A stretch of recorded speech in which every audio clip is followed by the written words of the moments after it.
Wake up, Pittsburgh. I'm Matt Peiken. Thanks so much for closing your week out with me for this Friday newscast, February 27th. After decades of delays, the Mon-Fayette Expressway is moving closer to reality. The Pennsylvania Turnpike will begin work in the next couple of months on an 0.8 of a mile stretch between West Mifflin and Dravosburg. The $163 million project includes rebuilding part of Pittsburgh-McKeesport Road and constructing 160-foot tall bridges over Curry Hollow Run. Construction will last until late 2029, with detours, lane restrictions, and limited pedestrian access. There will be no toll between Dravosburg and Camp Hollow. The broader $1.3 billion extension remains on hold beyond Duquesne due to funding concerns. You can read more about this in the Post-Gazette.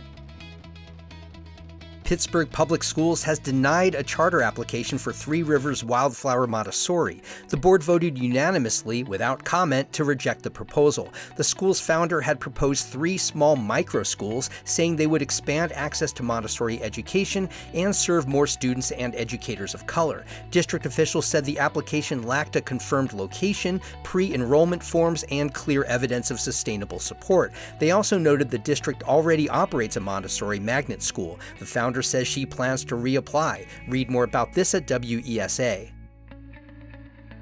After protests over a Border Patrol recruitment listing, colleges across the Pittsburgh region are clarifying how they would handle visits from federal immigration agents. 6 schools told Public Source they have protocols in place, though public guidance varies. None reported recent interactions with ICE or Border Patrol agents. At Pitt, students and graduate workers are pressing for stronger protections, including warrant requirements and clearer communication. The university says it has shared guidance and is bargaining in good faith with its graduate workers union. Read more about this at Public Source. Pittsburgh City Council has given preliminary approval to a bill that would create a public database tracking housing across the city. The proposed housing data dashboard would show how many units are built, restored, or removed from the market using tools like certificates of occupancy. Councilor Bob Charland says the goal is an authoritative source of data after conflicting housing reports and political debates over what counts as new supply. The first version would focus on basic numbers with updates each month. A final vote is expected next week. Read more about this at WESA.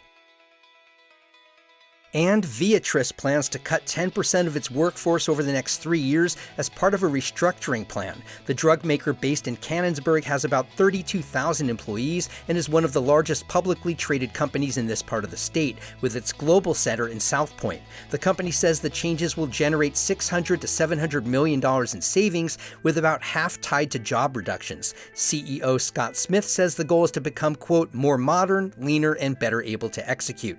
The company hasn't detailed local impacts. Read more about this in the Business Times. Our free newsletter is a quick local news digest, essentially this newscast in written form. Subscribe at wakeuppit, that's PIT.transistor.fm. You can also find us on Facebook and Instagram at wakeuppit, and please share this podcast with your friends who care about this city.